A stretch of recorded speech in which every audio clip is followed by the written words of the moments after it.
वशीं शशाङ्कमुकुटां सच्चल्पभस्त्रियोगतां हस्तैमुद्गर्भास्रवज्रस्नां सौम्यभृतिं भूषणे व्याप्ताङ्गीं मगलामुखीं त्रिजगतां संस्थामिलीं चिन्तयेत् अतुलितबलिधामं हं शैलावदेहं धनुजबलप्रसारणं ज्ञाननामग्रगण्यं सकलगुणनिधानं वानराणामधीशं रघुपतिप्रियभक्तं वातजातं नमामि। रामाय रामभद्राय रामचन्द्राय वेदसे रघुनाथाय नाथाय सीताय पतये नमः।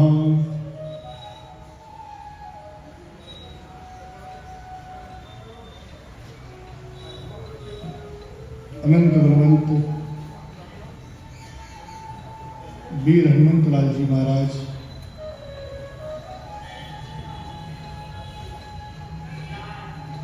परम्बा जगदम्बा विजयदात्री भगवती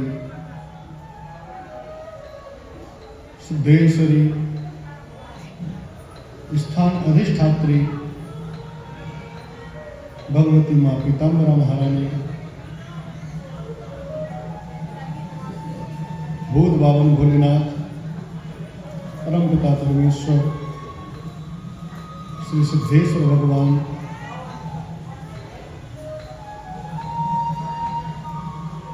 जगत नियंता जगदाधार जगदीश्वर जगत पालक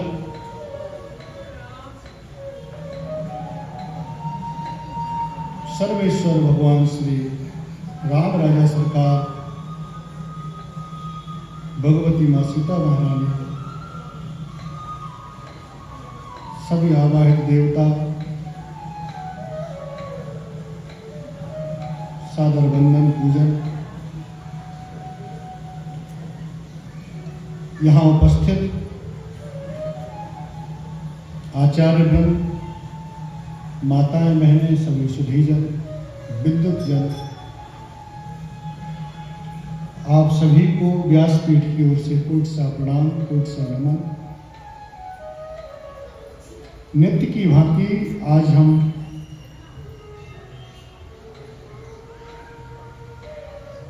पुनः इस कथा मंडप में एकत्रित हैं।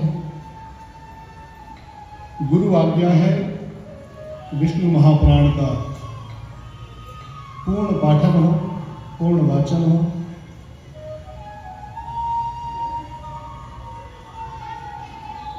एक एक श्लोक का भावार्थ गूढ़ अर्थ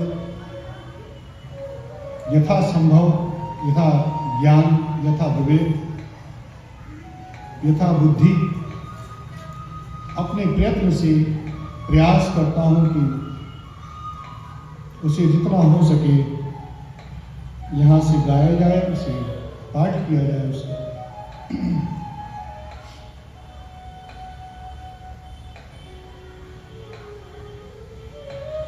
कथा आज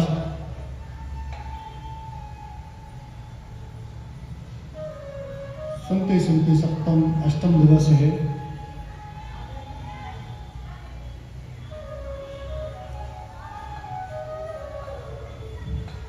भगवान की नित्य अलौकिक कथाएं हम लोगों ने श्रवण की।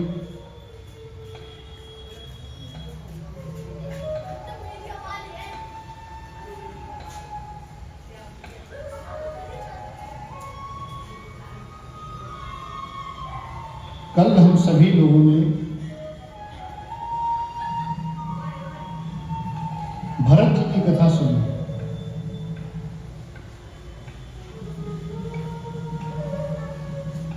भरत जी के पिताजी भगवत स्वरूप श्री ऋषभदेव जी की कथा को कल हम लोगों ने सुना श्रवण किया।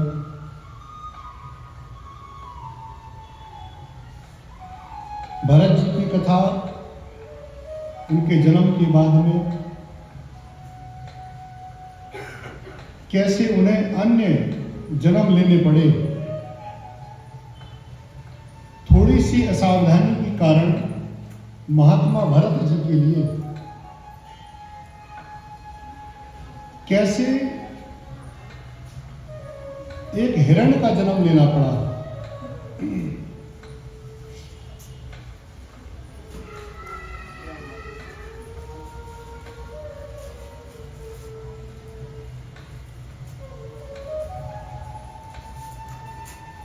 पूजा के क्रम में, भजन के क्रम में, पाठ के क्रम में सदैव सावधानी विशेष महत्व रखती है।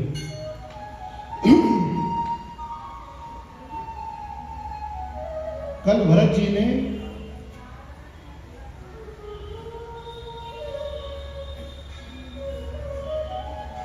जहां पूरी पृथ्वी का भार त्याग कर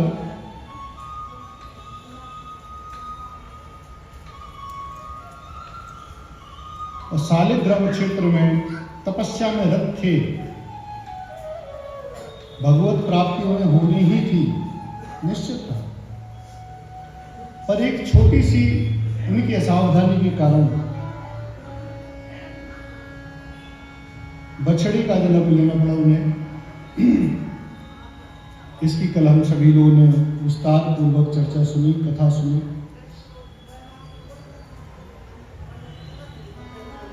पुनः उन्होंने एक विप्र के घर में जन्म लिया, एक ब्राह्मण के घर में जन्म लिया भरत जी ने, और यहां अपने आप को मूर्ख सिद्ध करने का प्रयास जितना संभव हुआ उतना किया।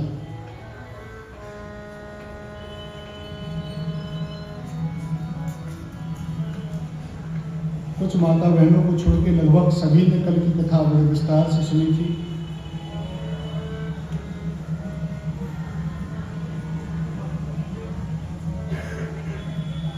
व्यक्ति अपने जीवन में सदैव प्रयास करता है, भरत जी की कथा से कल का जो मूल रस था, व्यक्ति सदैव अपने जीवन में प्रयास करता है कि वह होशियार दिखे, वह विद्वान दिखे, वह दिखे ऐसा कि लोग कहें कि नहीं नहीं वह विद्वान है, वह होशियार है।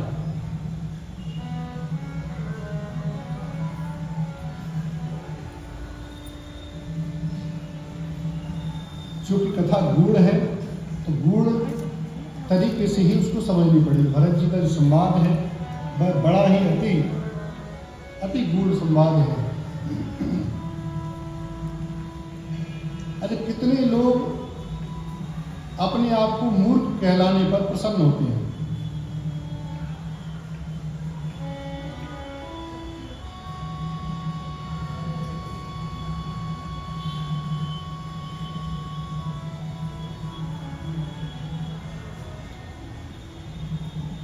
शायद ही कोई होगा जो अपने आप को मूर्ख कहलाने पर प्रसन्न होता होगा।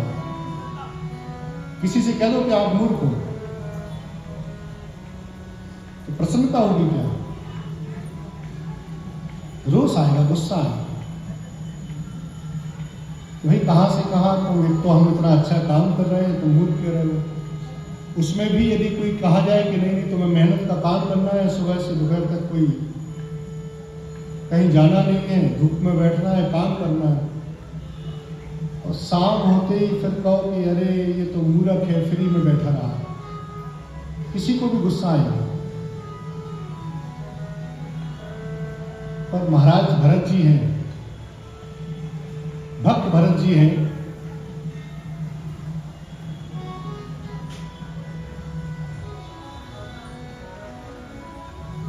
जिसे प्रसन्नता की अनुभूति हुई।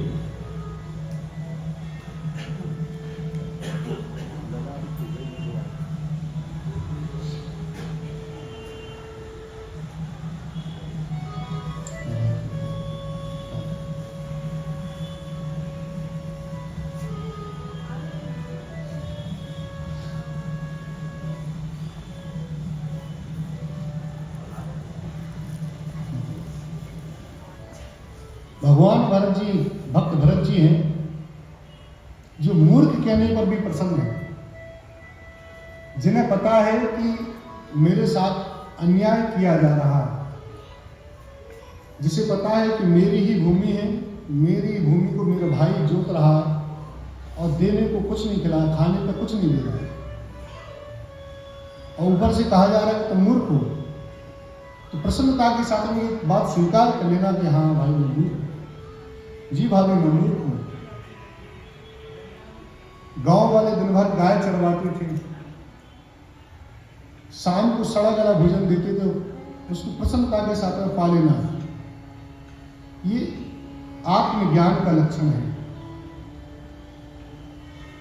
भरत जी वह लक्षण बताते हैं कि जो लक्षण सांसारिक जीवन में देखने में तो मूर्खता लगता है, पर वह है आत्मज्ञान। भाई संसार आपको कहे वाह वाह वाह, क्या अच्छा, क्या आनंद है, पर आपको ये पता हो कि मैंने ये पैसा कहां से आया है, किसी दूसरे का छीन के लिया है मैंने।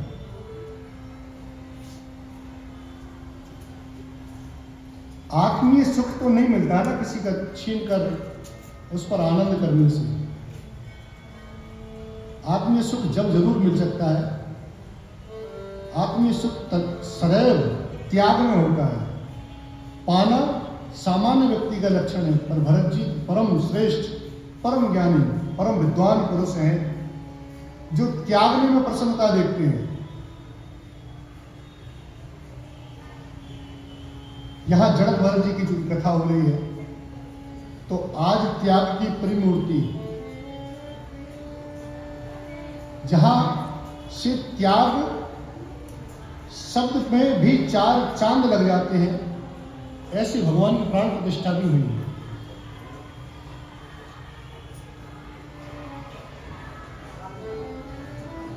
आज रामलला की स्थापना हुई है, बड़ा मनोरम दिवस, बड़ा आनंद का आज का दिन रहा, खूब बधाइयां हुई, खूब आनंद हुआ। कोई कह रहा था कि भगवान सदैव विद्वान को ही मिलते हैं। भाई आप पूजा करो, कहीं गलती ना रह जाए, कहीं कोई त्रुटि ना रह जाए, कहीं कोई चीज ऐसी ना हो जाए जो क्रमशः गलत हो। किसी ने कहा कि मुझसे महाराज ऐसा होता है क्या?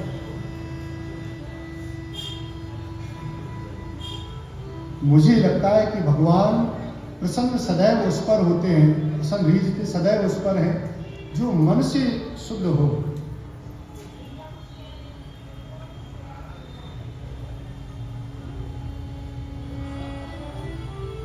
एक छोटी सी बालिका थी,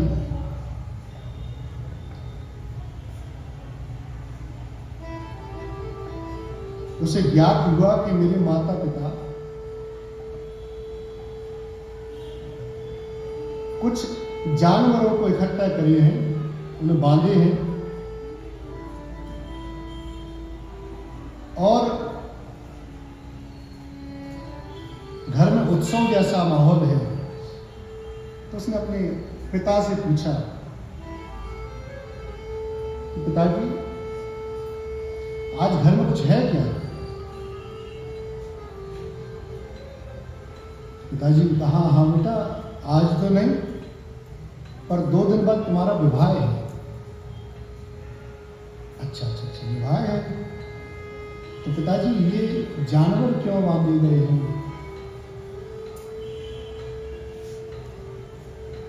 कहा बेटा ये जानवर तुम्हारे विवाह में जो मेहमान आएंगे उन्हें खाने के लिए मांस आदि की आवश्यकता पड़ेगी, कि उसके लिए बांधे गए।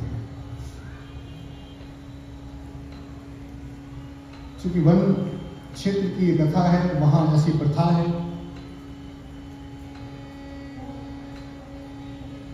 वनवासी लोग अपनी परंपराओं में रहते हैं, वहां कोई ऐसी अधिक व्यवस्थाएं भी नहीं होती है। एक जीवन शैली है। जब उसी पुत्री को पता पड़ा कि मेरे विवाह में इतने सारे जानवरों को काटा जाए, उन्हें मारा जाए,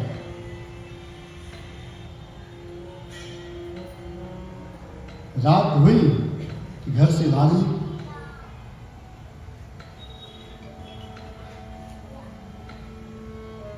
अब घर से भागते भागते भागते भागते, चूंकि वो जंगल की निवासी थी तो उसे ज्यादा कोई ऐसी कोई चिंता भी नहीं, सब रात को जंगल में चली, को उसे आदत थी।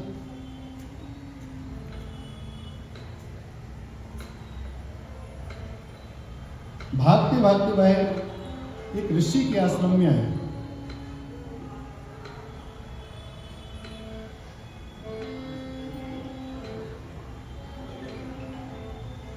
ऋषि ने पूछा कि बेटा कहां से आए हो, पुत्री कहां से आए हो?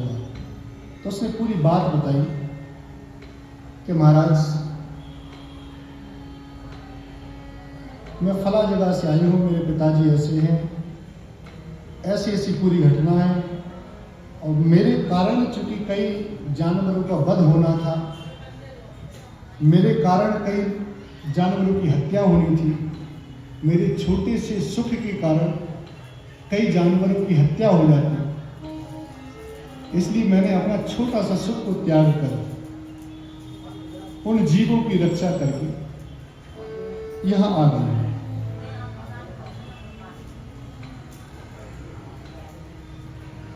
वह जो ऋषि थे बड़े प्रसन्न हुए, बड़े विद्वान।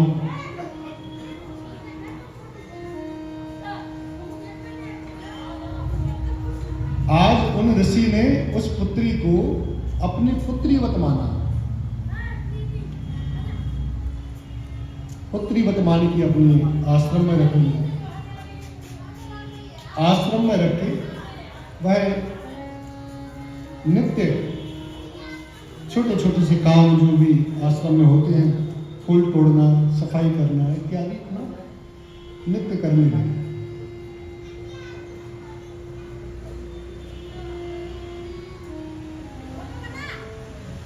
एक दिन की बात,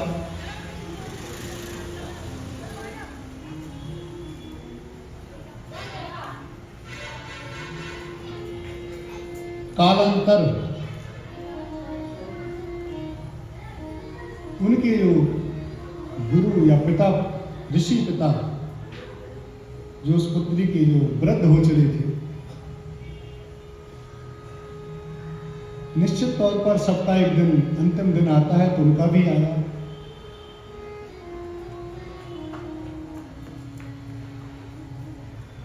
उसने अपनी पुत्री से कहा कि बेटा हम जा रहे हैं।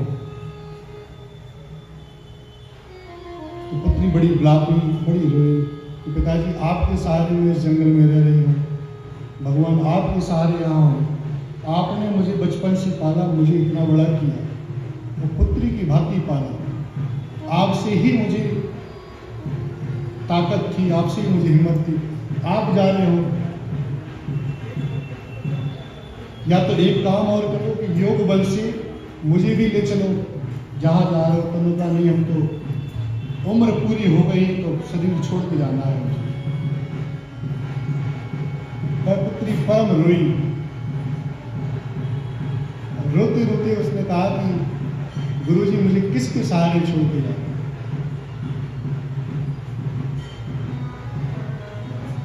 उस पुत्री से गुरुजी ने कहा कि बेटा तुम्हें गुरु के सहारे छोड़, तुम्हें भगवान राम के सहारे छोड़ के जाए।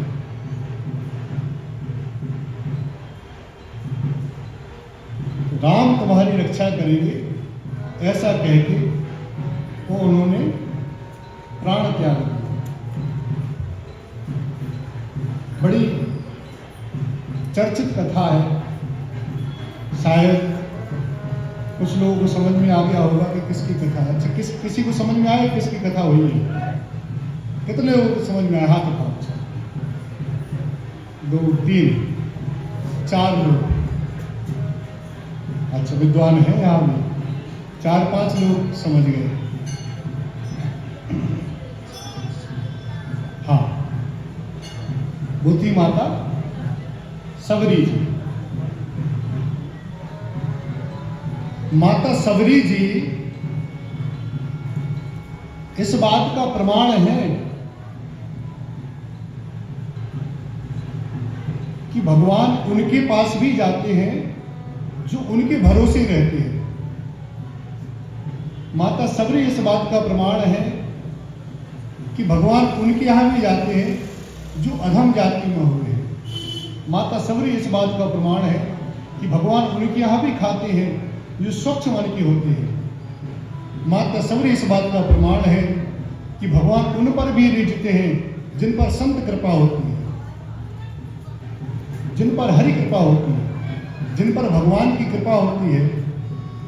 जो संत की कृपा से इस भव में हैं, उन पर भगवान सदैव रीझते हैं। निश्चित तौर पर भगवान उन पर प्रसन्न होते हैं जिन पर कृपा संत करते हैं।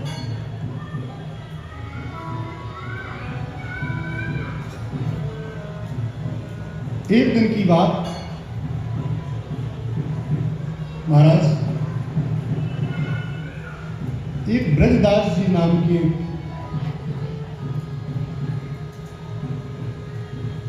कई लोग लिखते हैं कि शायद रैदास कुल में उनका जन्म हुआ। चाम्रकार वंश में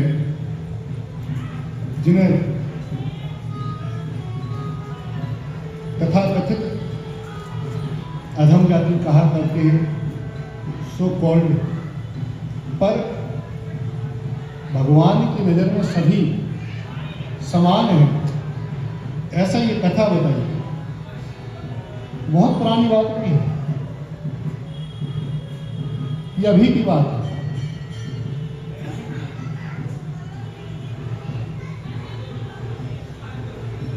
डेढ़ 200 साल पुरानी बात है कि एक ब्रजदास नाम के एक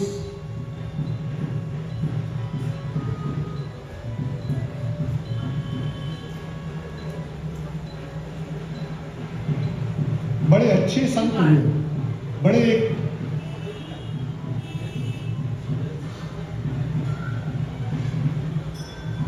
ब्रजदास नाम के एक सज्जन ब्रज में रहा करते थे।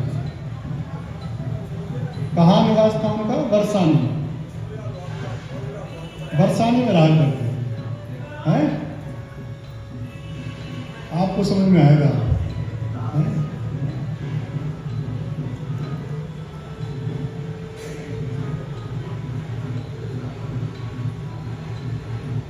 एक दिन ब्रजदास जी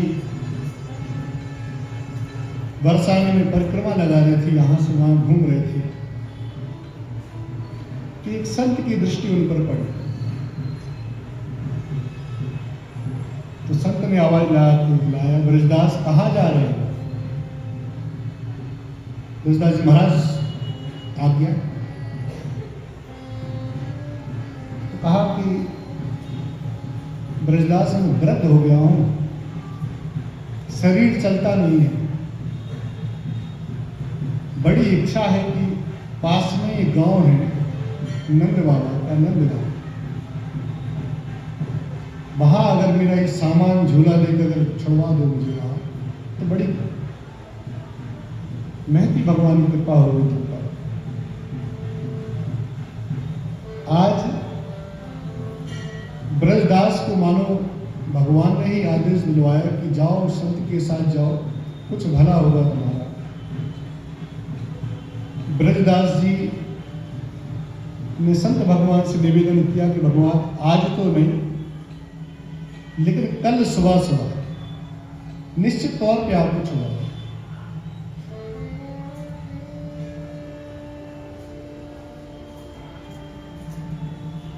क्योंकि संत भगवान, एक निवेदन हमारा है कि गर्मी बड़ी पड़ रही है, जेठ का महीना है, बड़ी भारी गर्मी है।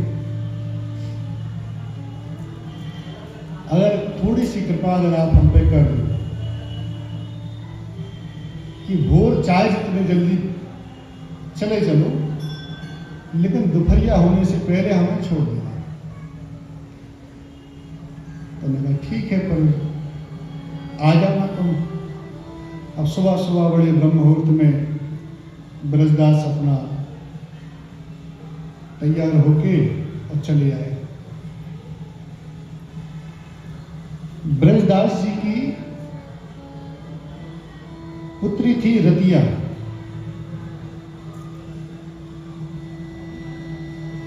और उसने पुत्री ने कहा कि पिताजी कहाँ जा रहे हैं?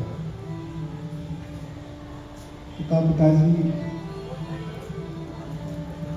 जा रहे हो अगर वहां तो कुछ ले जाओ खाने के लिए। नहीं बेटा अभी जाता हो, वो संत को छोड़ा और दौड़ गया तो बहुत धूप है पिताजी, कुछ तो ले जाओ खाने पीने के लिए।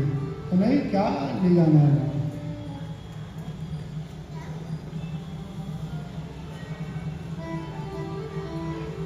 संत भगवान वृद्ध थे, तमाम उनको बीमारी थी, धीमे धीमे चल गए।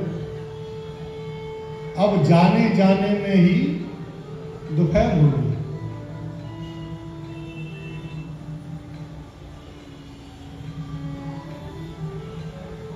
अब दोपहर जैसे ही पहुंचे तो किसी संत ने कहा कि ब्रजदास यहां तक आए हो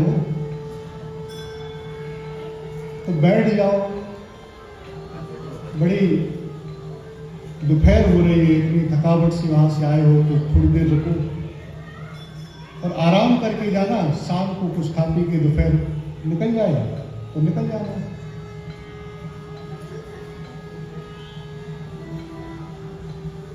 ब्रजदास जी यहां निवेदन करते हैं संतों से कि भगवान, संत भगवान,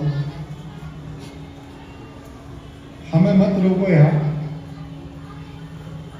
और जाने दो हमें। घर में पुत्री अकेली है। किसी ने थोड़ा सा जोर जबरदस्ती के कहा कि नहीं नहीं रुक जाओ, पुत्री है तो शाम को चली जाओ। कौन सा वो है उसमें? ब्रजदास जी कहते हैं चूंकि संत भगवान अभी तक तो हम बहाने बना रहे थे, चूंकि मेन बात क्या है, मेन बात तो ये है कि ये नंद गांव है, तो यहाँ हमारी लाडली जी भी आई है,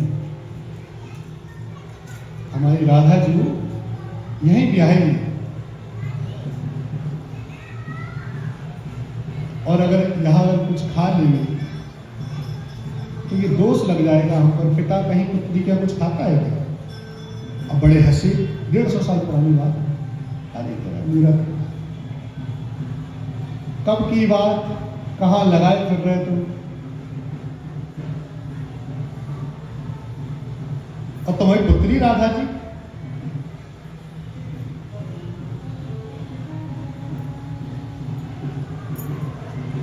गाने नहीं समझे भगवान, भाव तो है।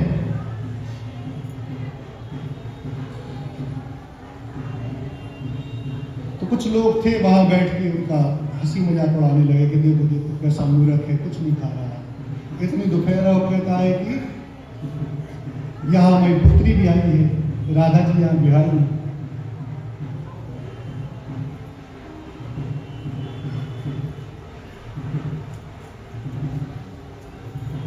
अब ये बात भगवान कृष्ण सुन रहे थे। एक मंदिर था बगल में, बैठे वहां से सुन रहे थे। अब जैसे ही ब्रजदास जी जाने लगे, पीछे से छोटा सा एक बालक आया। उसने बालक ने कहा कि बाबा कहाँ जा रहे हैं? तो कहा कि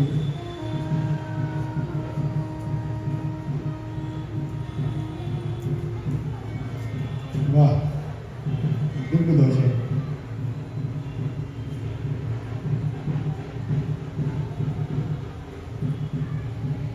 बेटा नंदगांव एक संत को छोड़ने आए थे, यहाँ से वापस हमारा गांव है बरसाना, वहाँ जा रहे।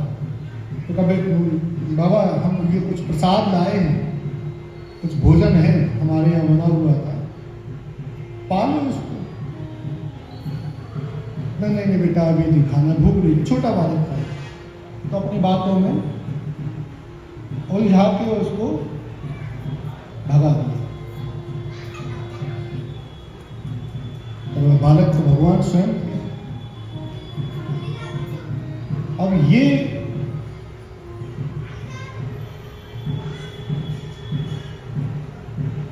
उनकी दशा देखकर भगवान को बड़ा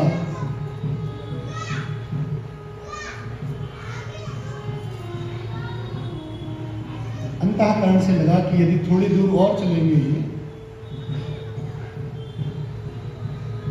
तो निश्चित तौर पर ये बेहोश हो जाएंगे और यहाँ इस गर्मी में संभवतः इनकी मृत्यु भी हो सकती है।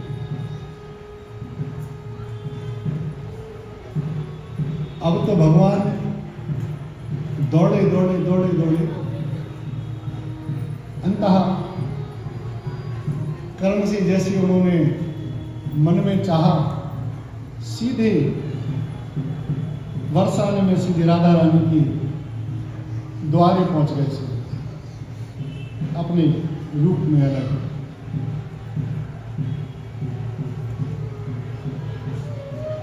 तो राधा जी कह रही, दासी पर करके कृपा,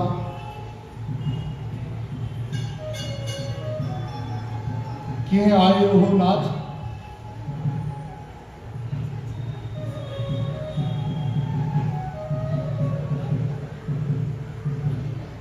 कहले नाथ, आपका आगमन अचानक से इतनी धूप इतनी गर्मी में एकदम से आना कैसे हो गया? और ऐसी कौन सी मैंने पुण्य है मेरे कि आज आप दोपहर में भागती भागती चले आ रहे हो? तो कहीं मेरी याद तो नहीं आई?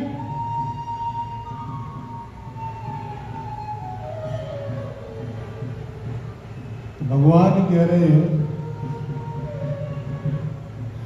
इतनी गर्मी में, इतनी गर्मी जेठ मास की मगन हो रही आप, बड़ी प्रसन्न हो रही हो। नंद गांव के डगर पे पड़ो तिहारो बाप। भगवान कह रहे हैं कि बड़ी प्रसन्न हो रही हो यहाँ पर, तुम भजन सुन सुन के आनंद करके गर्मी में बड़ी महल में बैठी हो, और नंद गांव की डगर पे पड़ो तिहारो बाप। तो वहां बाप डरो तो उन्हें उठा लिया पहले, ये हंसी में मत रहो।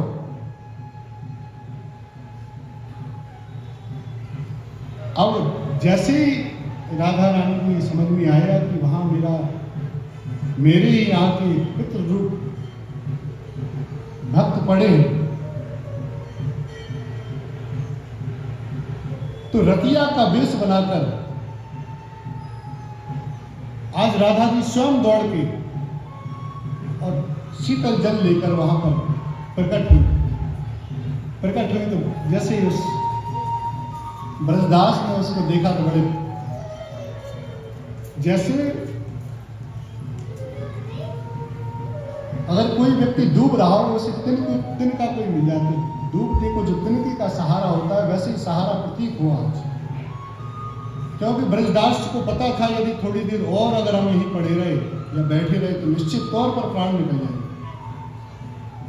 वहां देखा कि मेरी पुत्री दौड़ के चली आ रही है सामने। अच्छा, पुत्री है तो पुत्री का तो खाना ही है, चूंकि मेरे घर से आ रही है। तो रतिया का वेश बनाकर राधा जी दौड़ी दौड़ी चली आई और पिताजी यहाँ, तो बेटा हम तो यहाँ ठीक है, तुम यहाँ। तो पता था कि आप निश्चित तौर पर आपने वहां कुछ नहीं खाया होगा, निश्चित तौर पर आप भूखे हो गए। हम तो पहले ही बना के रखे थे, हमें लगा कि अब देर हो गई तो आप निश्चित तौर पर कहीं पेड़ की छांव में बैठ गए होंगे तो कुछ आपको ले चले। तो राधा जी तो अमृत स्वरूप वो प्रसाद लाएंगे। और जैसे ही उस भक्त ने चखा कि तृप्त हो गए। आज तो मानो जैसे मुरझाए हुए वृक्ष को अमृत की बूंदें मिल गई। तत्काल वह प्रसन्नता के साथ में, वाह राधा रानी क्या कृपा की आपने, अगर मेरी पुत्री को ना भेजते शायद प्राण निकल जाते। राधा जी को जो सामने बैठी उन्हें ध्यान नहीं, जो वहां महल में बैठी उन्हें प्रणाम करके धन्यवाद दे रहे हैं कि वाह राधा रानी हमें पुत्री को भेज दिया, अच्छा किया। थी तो स्वयं राधा जी। मगन हो गए, बढ़िया घर पहुंचे, अपने घर पहुंचे तो वहां उनकी पुत्री काम कर रही थी। तो पुत्री को बड़ा धन्यवाद दिया कि बेटा तुम बहुत अच्छे समय पे आ गए, अगर तुम आज नहीं आती तो निश्चित तौर पर हम बचते नहीं। तो पुत्री के नहीं बचते, आ गई, क्या लगा रखा है आपने? तो बेटा जो तुम खाना बना के ले आई थी, जल ले आई थी मेरे लिए पीने के लिए, यदि थोड़ी देर और नहीं आती तो निश्चित तौर पर हम प्राण त्याग देते। तो पिताजी होश में तो हैं आप, कहाँ होया है आपने, क्या किसी को कुछ खिला दिया? नहीं नहीं बेटा, और अभी थोड़ी देर का जिक्र कर रहा हूँ मैं आपको वर्णन। तो पिताजी मैं तो कहीं गई नहीं, मैं तो दिन भर से यहीं घर में ही हूँ, बिल्कुल नहीं गई। आप भी किसी और से? नहीं बेटा तुम थी, मैंने तुमसे बात की। अब तो जैसे ही रतिया ने मना किया कि हम नहीं थे, अब तो ब्रजदास को लगा कि मेरे कारण भगवान को आना पड़ा। अब तो हा राधा हा राधा हा राधा हा राधा हा राधा करते करते करते करते दौड़ते दौड़ते दौड़ते सीधे राधा रानी के दरबार में पहुंचे ब्रजदास जी। वहां हा राधा करते करते प्राण पखेरु उड़ा दिए, अपने प्राण त्याग दिए।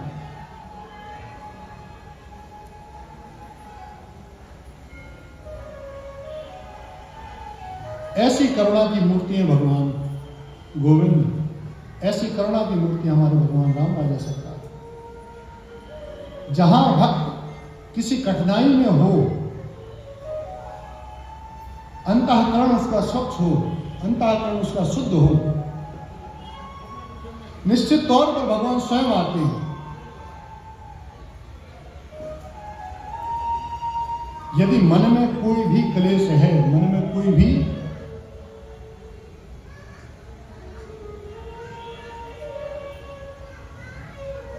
आइए,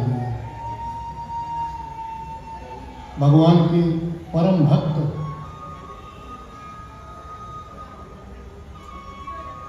श्री राजू यादव जी और सीताराम जी, इतना इनका नाम, अब देखो जैसे हमने कहा इनका श्री राजू यादव, इतने भक्त हैं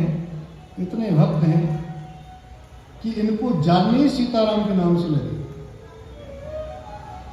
इनका उपनाम लोग, हमें लगता है शायद हमने कह दिया तो कह दिया, शायद कोई कहता हो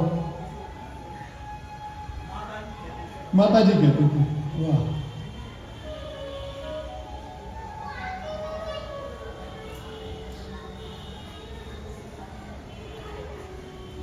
परम भक्त है, भक्तों की कथा हो रही है इसी तरह।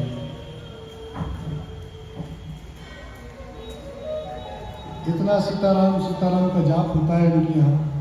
परम भक्त हैं कि सीताराम यादव जी का नाम लोग कार्डों में भी लिखते सीताराम यादव, ऐसी महती कृपा। हृदय शुद्ध हो तो निश्चित तौर पर भगवान मिलते हैं।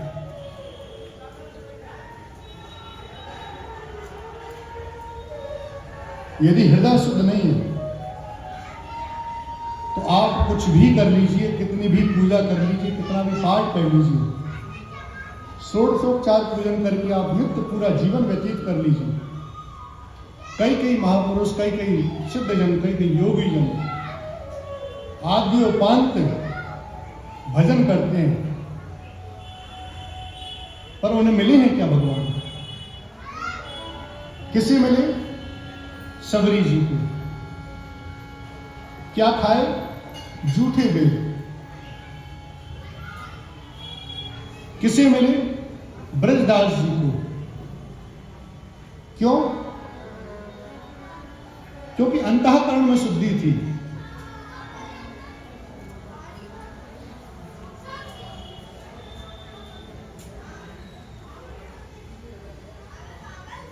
नहीं मिले तो भगवान हनुमान जी को भी नहीं मिले।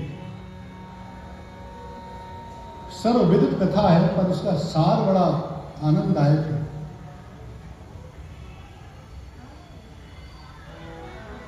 चूंकि आप सामने हैं और रामायण जी की, भगवान राम की चर्चा ना हो,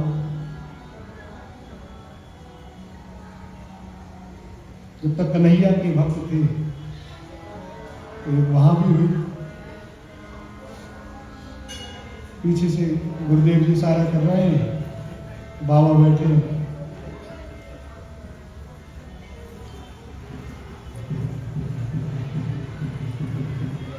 जा रहे हैं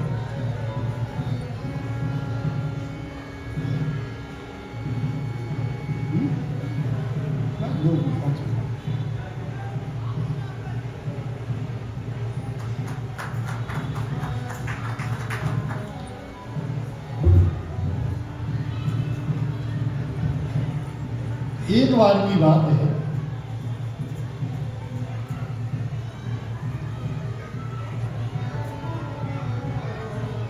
राजा सुग्रीव,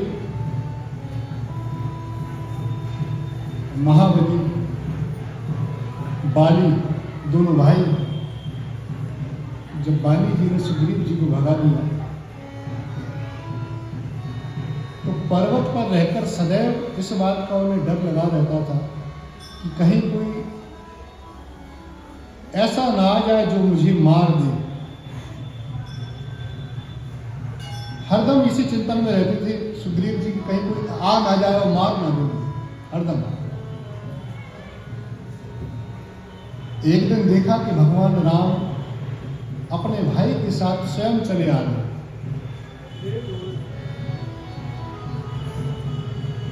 भगवान राम अपने भाई के साथ स्वयं चले आए।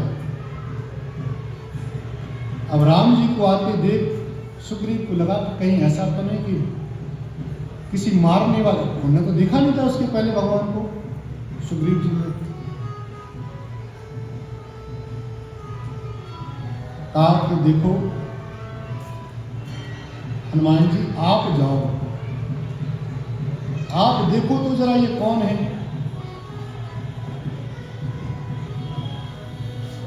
क्योंकि आप परम ज्ञानी हैं,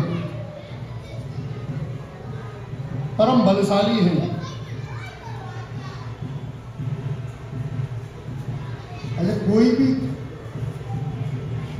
कमी अगर आप दिखेगी तो वही उसको निपटा सकते हैं जिसमें विवेक हो। बल, बुद्धि, विवेक तीनों के दाता हैं हमारे कुलंदन जी। हनुमान जी को भेजा कि हनुमान जी आप देख के आओ तो जरा है कौन।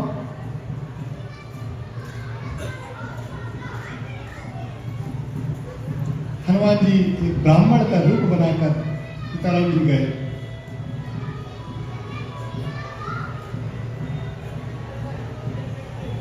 जैसे ब्राह्मण का वेश बनाकर वहां पहुंचे तो राम जी ने उन्हें प्रणाम किया।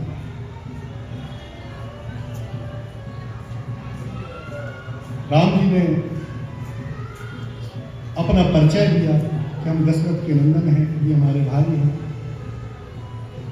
सीता जी को रावण ले गया, ऐसा ऐसा। क्योंकि आरती का अब समय है किसी कारण में तो संक्षिप्त में कथा है। तो हनुमान जी को उन्होंने बताया कि ये हमारी व्यथा है, हम दशरथ के पुत्र हैं, वहां से आए हैं, हमें 14 वर्ष का वनवास है, मेरी अर्धांगिनी है उसे कोई ले गया है, आपका परिचय। अब जैसे ही परिचय दिया तो हनुमान जी तो समझ गए कि आप राम जी हैं और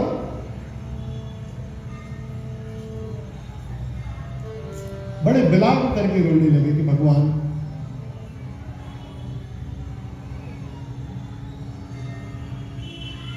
बड़ी महती कृपा की आपने, मैं आपका ही दास हूं,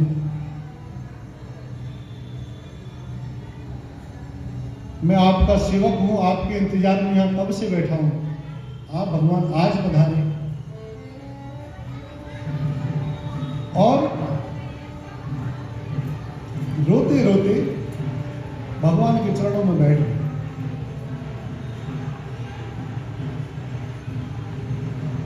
पर यहाँ भगवान ने कोई अधिक रिएक्शन नहीं दिया।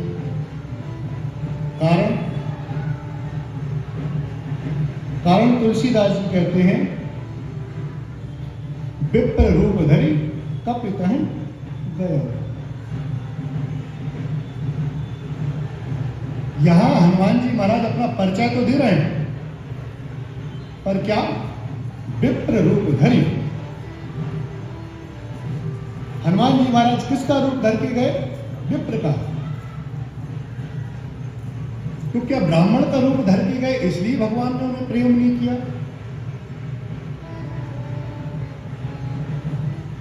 क्या ब्राह्मण का वेश धरना ये कोई अपराध था? या हनुमान जी महाराज की किसी बात का उन्हें बुरा लगा जिससे भगवान ने वहां उन्हें कोई दुलार नहीं किया? नहीं। यहां सीखने वाली बात वही है कि जब तक आप अपने उसी वेश में भगवान को नहीं मानेंगे, यदि आप केवल इस वातावरण, बनाए हुए वातावरण में भगवान को पूछते रहेंगे तो भगवान कभी नहीं मिलेंगे। आप कुछ भी कर लीजिए, स्वयं सामने भी यदि आ जाए तो दुलार नहीं करने वाले। आप जो हैं, आप जैसे हैं, आप वैसे रह के भगवान को पूछते। हम यदि भगवान का नाम दिन में एक बार भी लें तब भी भगवान हम पर रीझ जाए।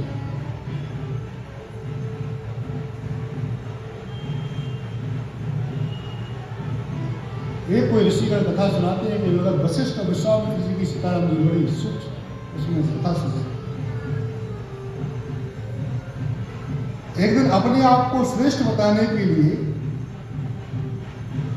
दोनों में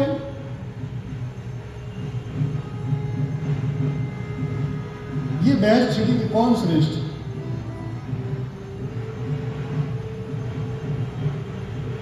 मैं श्रेष्ठ जो 24 घंटे भजन करता हूं, या ये श्रेष्ठ जो दिन में एक आध दो बार भजन करते हैं?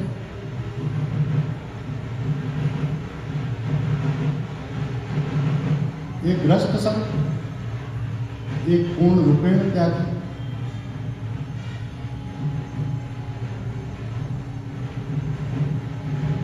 भगवान ने कहा कि एक काम करो, तुम दिन में इतना इतना काम और किया करो कि सुबह दोपहर शाम एक दीपक जलाया करो फला मंदिर पर, तब मैं आपको इसका उत्तर दूंगा। तो जो गृहस्थ संत थे वो दिन भर तेल बाती की चिंता में अपना काम करते थे। जो ब्रह्मचारी संत जो जिन्होंने अपना घर राजपाट त्याग दिया था, तो अपना दिन भर इसी बात में चिंता में रहते थे कि कहाँ से तेल मिलेगा, कहाँ से बाती मिलेगी, कहाँ दिया है। अब भजन पूजन तो सब छूट गया और अन्य तिगड़म में बैठे रहे। भगवान ने बुलाया कि भाई कितना किया, तो भगवान ऐसे काम में बिता दिया आपने तो दिन भर तेल बाती में भी दे रहते हैं। कहने का तात्पर्य, यदि आप गृहस्थ हैं और किंचित थोड़ा भी समय यदि आप दे पाते हैं तो भगवान आपसे तब भी प्रसन्न है। किसी से किसी का कंपैरिजन नहीं किया जा सकता। यहां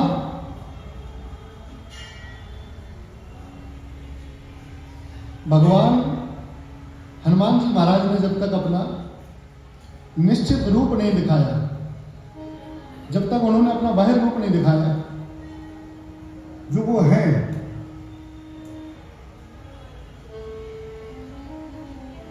एक मन में मोह वश कुटिल हृदय अज्ञान पुण्य प्रभु मोह विशाल जो दीन बंद भगवान। भगवान मुझसे गलती हो गई, क्षमा चाहता हूं, मैं तो मूर्ख हूं। जब अपने निश्चित जो उनका रूप है उस रूप में भगवान हनुमान जी महाराज जब आए, तब राम जी कहते हैं तुम मम प्रिय लक्ष्मण से दूर। अच्छा, यहां बड़ी आंतरिक, बड़ी मार्मिक बात हम लोग समझने की है कि यदि कोई व्यक्ति, कोई भाई अपने परिवार का कोई सज्जन आपके साथ यात्रा कर रहा हो और कोई व्यक्ति आपको उसी पल मिले, 15 मिनट पहले मिले,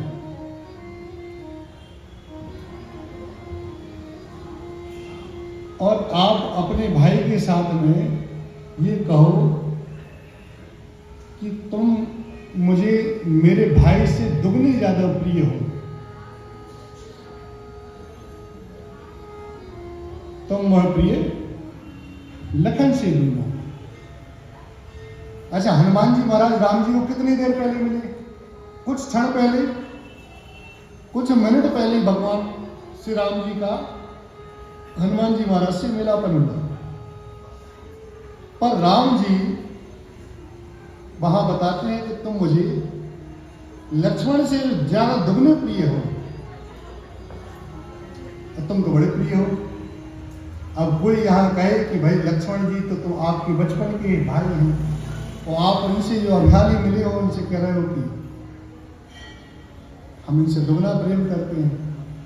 तो कोई संत इसका बड़ा अच्छा उदाहरण देते हैं, कहते हैं कोई व्यक्ति, चूंकि वो परब्रह्म है, वही ये सब कर सकते हैं। एक मां है, उसके 2 पुत्र हैं दीदी, एक मां, उसके 2 पुत्र हैं। एक पुत्र की अवस्था 7-8 वर्ष की है और एक पुत्र अभी पैदा हुआ। तो मां किसको ज्यादा खिलाएगी? आप माता सकते, आप किसको बताओ? अच्छा, छोटे वाले को, छोटे को खिलाओगी ना। अब अगर बड़ा ये कहे या कोई देखने वाला ये कहे कि नहीं भाई ये तो 8 साल पुराना है, ये 5 साल पुराना है, तो क्या इससे प्रेम कम हो गया? तो भगवान का वहां किसी से कोई प्रेम कम नहीं है।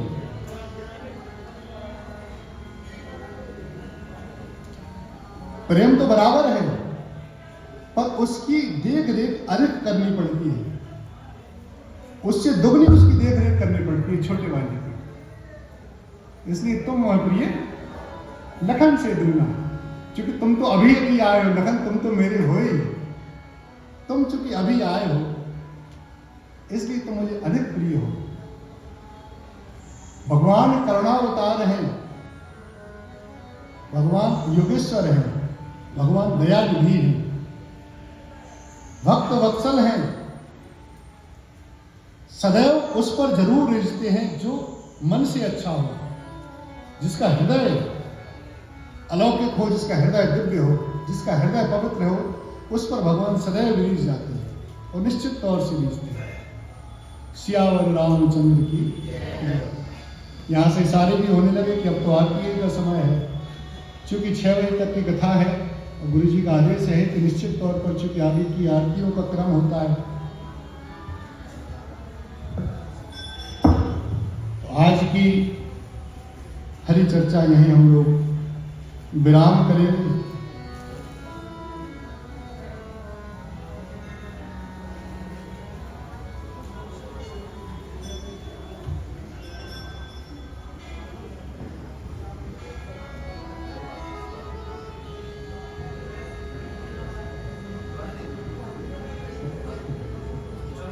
खूब कल्याण।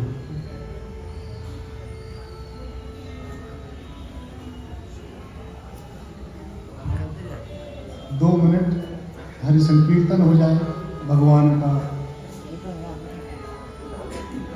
क्योंकि बिना संगीत के कीर्तन तो वही कर सकते हैं जो मन में संगीत भरे हो।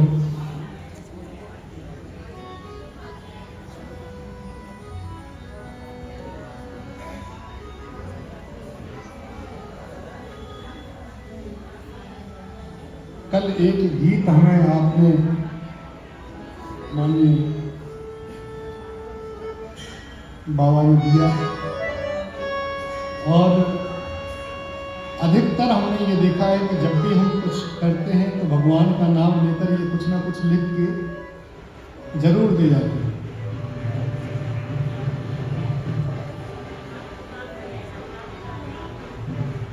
अब चूंकि उसकी लय छंद याद नहीं है, पर जो लिखा है तो बोल दिया।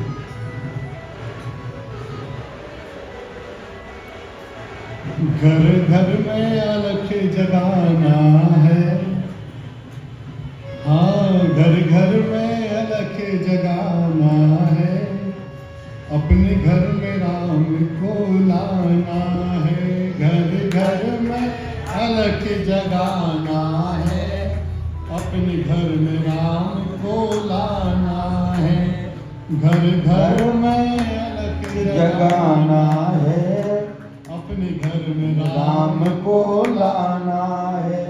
घर घर में दीप जलाना है, घर घर में दीप जलाना है, घर घर में राम को लाना है। घर घर में राम को लाना है। घर घर में अलख जगाना है, हर घर में राम को लाना है। घर घर में अलग जगाना है, हर घर में राम को लाना है। हर घर को अवध बनाना है, हर घर को अवध बनाना है, हर घर में राम को लाना है। हर घर को अवध बनाना है, हर घर में राम को लाना है। घर घर में अलख जगाना लाना है, हर घर में अलख जगाना है, हर घर में राम को लाना है। सीताराम सीताराम सीताराम कहिए, जाहि विधि राखे राम ताहि विधि रहिए। सीताराम सीताराम सीताराम कहिए, जाहि वेद राखे राम ताहि वेद रहिए।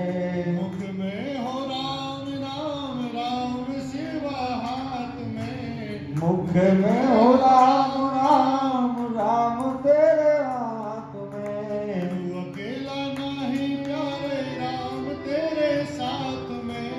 तू अकेला नहीं प्यारे, राम तेरे साथ में। विधि का विधान जान, विधि का विधान जान, हानि लाभ कहिए। विधि का विधान जान, हानि लाभ कहिए।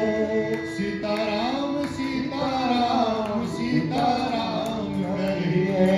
सीताराम सीताराम सीताराम कहिए, जाहि वेद राखे राम ताहि वेद रहिए।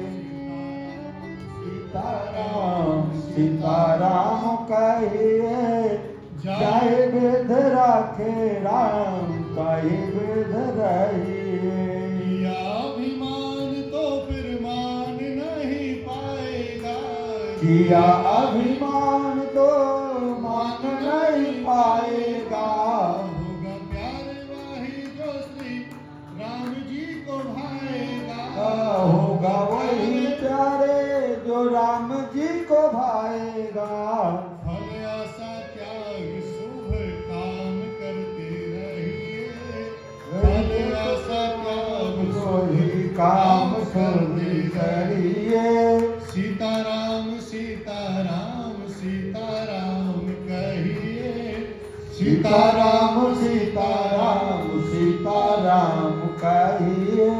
जिंदगी की डोर सौंपे हाथ दीनानाथ के, जिंदगी की डोर सौंप हाथ दीनानाथ के। जिंदगी की डोर उस दीनानाथ के यदि हाथ में छोड़ देंगे तो जिंदगी की डोर सौंप हाथ दीनानाथ के। जिंदगी की डोर साथ हाथ तेरे हाथ में।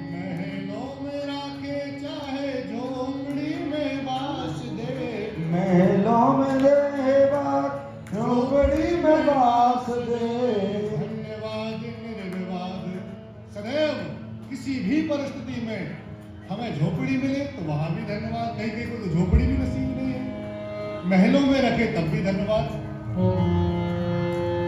धन्यवाद निर्विवाद राम राम कहिए, धन्यवाद निर्विवाद राम राम कहिए, जाहि विधि राखे राम ताहि विधि रहिए। सीता राम कहिए, जाहि विधि राखे राम ताहि विधि रहिए। सीताराम सीताराम सीताराम कहिए, जाहि विधि राखे राम ताहि विधि रहिए। सीताराम सीताराम सीताराम कहिए, जाहि विधि राखे राम ताहि विधि रहिए। जाहि विधि राखे राम ताहि विधि रहिए। सियावर रामचंद्र की जय। सियावर रामचंद्र की जय। सियावर रामचंद्र की जय। सियावर रामचंद्र की जय। सियावर रामचंद्र की जय। सियावर रामचंद्र की जय। पार्वती पते हर हर महादेव। संभो आज के आनंद की जय। जय। भगवान के गृह प्रवेश की सभी को बधाई। नया गृह प्रवेश हुआ है, आप सबको बधाई।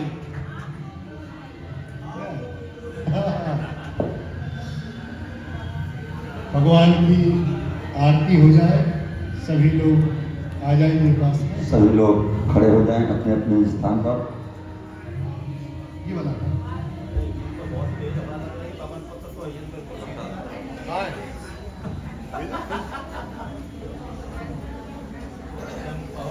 ओम ज्वालामालिन्ये नमः, रत्नेश्वराय नमः, गन्धादिभिः सम्पूज्यः। ओम चंद्रमा मनसो जातचक्षो सूर्यो अजायतो, श्रोत्राद्वाड च प्राण च मुखादग्निरजायतो। ओम जय जगदीश हरे।